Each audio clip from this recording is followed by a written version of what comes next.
Haleluya, puji nama Tuhan. Selamat pagi, saudara-saudara yang dikasihi oleh Tuhan Yesus Kristus, dimanapun saudara berada saat ini. Mari kita bersyukur, sebab hari ini Selasa 12 April 2022, Tuhan sudah membangunkan kita dan menyiapkan berkat rohani lewat renungan yang berjudul Hidup untuk Hari Ini. Kita akan membaca satu ayat dari kitab Mazmur pasal 55 ayat 23. Demikian bunyinya. Serahkanlah kuatirmu kepada Tuhan, maka Ia akan memelihara engkau. Tidak untuk selama-lamanya dibiarkannya orang benar itu goyah.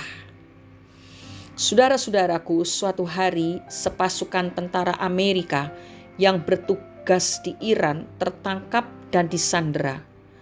Thomas Schaefer adalah orang yang paling senior di antara 52 orang tentara-tentara itu. Mereka ditahan selama 444 hari dan selama 100 hari Thomas Schaefer ditahan sendirian di dalam sel khusus.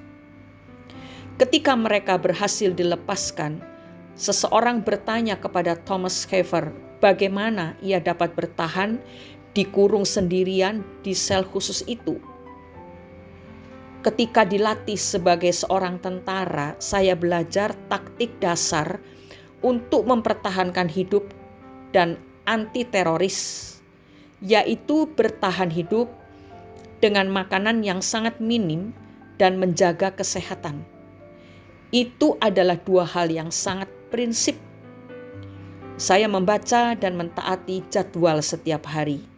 Tetapi prinsip paling kuat yang membuat saya dapat bertahan adalah saya akan melewati hari dengan menangani apa yang terjadi hari ini saja. Jawab Thomas Schaefer. Prinsip menjalani apa yang terjadi hari ini adalah alkitabiah. Tuhan Yesus mengajarkan agar kita tidak khawatir akan hari esok, karena kesusahan sehari cukuplah untuk sehari. Jadi jangan khawatir untuk apa yang akan kita makan, minum, dan pakai di hari esok, karena kita yang berharga di mata Tuhan akan dipeliharanya. Sebab itu janganlah kamu khawatir akan hari besok, karena hari besok mempunyai kesusahannya sendiri. Kesusahan sehari cukuplah untuk sehari. Matius 6 ayat 34. Hiduplah untuk hari ini dan bukan untuk hari kemarin atau hari esok. Ada banyak sekali orang yang hidupnya tidak bahagia karena mereka hidup di dalam kepahitan masa lalu atau kekhawatiran akan hari esok. Orang yang hidup dalam kepahitan masa lalu atau kekhawatiran akan hari esok tidak akan dapat menikmati lelapnya tidur di malam hari. Suatu riset mengatakan kira-kira 33% populasi di Amerika menderita insomnia, yaitu penyakit sulit tidur. Sekitar 10 juta orang Amerika tergantung pada obat supaya dapat tidur dengan baik. Setelah diselidiki, ternyata penyebab utama insomnia adalah kekhawatiran dan depresi. Saudara-saudaraku, jika kita hidup berserah dan berharap hanya kepada Tuhan, maka kita akan merasakan betapa indahnya berjalan bersama Yesus.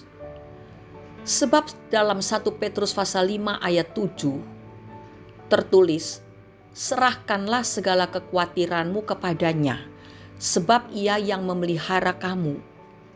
Saudara, bayangkan Tuhan yang Maha Kuasa yang memelihara hidup kita.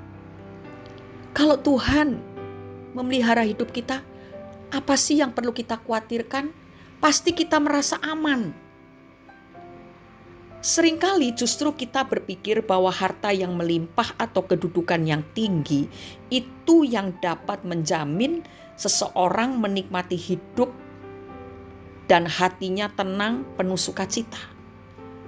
Padahal harta yang melimpah, kedudukan yang tinggi, dan apa saja yang dari dunia ini sifatnya sementara. Bisa hilang, lenyap dalam waktu sekejap.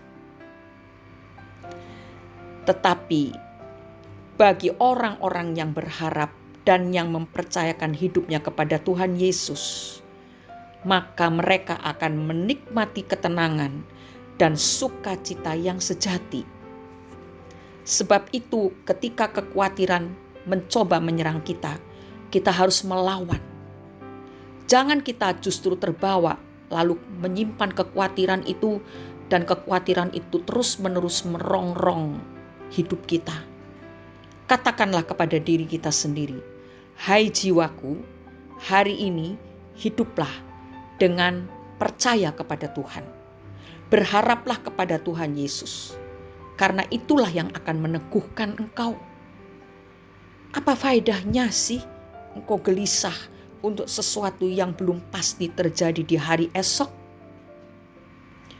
Hari ini adalah milikmu, berkaryalah dengan segenap hati, percayakan dirimu kepada Tuhan, karena hari esok itu urusan Tuhan. Di dalam Injil Lukas pasal 12 ayat 25, Yesus berkata, "Siapakah di antara kamu yang karena kekhawatirannya dapat menambahkan sehasta pada jalan hidupnya?" Dari ayat ini kita bisa menarik kesimpulan bahwa orang yang hidup dengan kekhawatiran, maka jalan kehidupan yang harus dia lewati itu sangatlah berat. Bahkan dalam Amsal pasal 12 ayat 25, kekhawatiran dalam hati membungkukkan orang, tetapi perkataan yang baik menggembirakan dia. Saudara-saudara, mana yang saudara pilih? Mau menjadi orang yang bungkuk, bukan secara fisik, bungkuk secara rohani. Imannya bungkuk, tidak bisa menengadah kepada Tuhan, bersyukur, berseru kepada Tuhan, terus melihat apa yang ada di bumi ini. Atau saudara memilih orang yang hidupnya penuh dengan sukacita, gembira, sebagai akibat dari memperkatakan perkataan-perkataan yang baik setiap saat. Mana yang saudara pilih?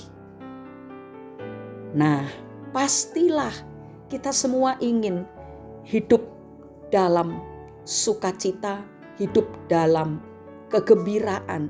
Walaupun memang halangan, rintangan, pergumulan, kesulitan, masalah itu pasti ya adalah.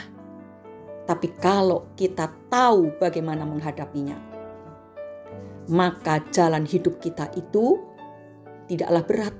Sebab ada Tuhan yang berjanji untuk memelihara kita. Percayakanlah hidup saudara kepada Tuhan. Dia mempedulikan kita. Dia memelihara kita sampai kepada masa tua kita, sampai rambut kita putih. Dia tetap menggendong kita dan menyelamatkan kita semua. Haleluya. Mari kita berdoa. Bapa di dalam surga, pagi hari ini kami datang lagi mengucap syukur karena kebaikan Tuhan, karena kepedulian Tuhan kepada kami. Terima kasih karena firman Tuhan sudah menolong kami, membuka mata kami, mengingatkan kami agar kami tidak hidup di dalam kekhawatiran. Mampukanlah kami ya Bapa untuk terus hidup bersandar kepada Tuhan, sebab Engkaulah yang memelihara kami. Kami percaya saat kami mengucapkan kata-kata yang baik, kata-kata iman, janji-janji Tuhan, ketika kami banyak bersyukur dan memuji Engkau, maka hidup kami dipenuhi dengan sukacita sorgawi. Dan kami yakin janji Tuhan ya dan amin. Engkau tidak akan pernah membiarkan kami berjuang sendiri. Bahkan Engkau berjanji untuk terus menolong kami, bahkan menggendong kami sampai pada masa tua kami, bahkan sampai selama-lamanya. Engkau menyelamatkan kami. Di dalam nama Tuhan Yesus Kristus kami sudah berdoa dan mengucap syukur. Amin. Iman dan pengharapan kepada Allah adalah perisai yang mematahkan serangan-serangan kekhawatiran. Selamat beraktivitas saudara. Bila banyak halangan dan rintangan, jangan biarkan kekhawatiran menyusup dalam hati Anda. Tetapi ucapkanlah perkataan-perkataan yang baik sesuai dengan firman Tuhan. Itulah kemenangan bagi kita. Berkat dan penyertaan Tuhan senantiasa ada bagi setiap orang yang mau taat kepada firman Tuhan. Haleluya. Amin.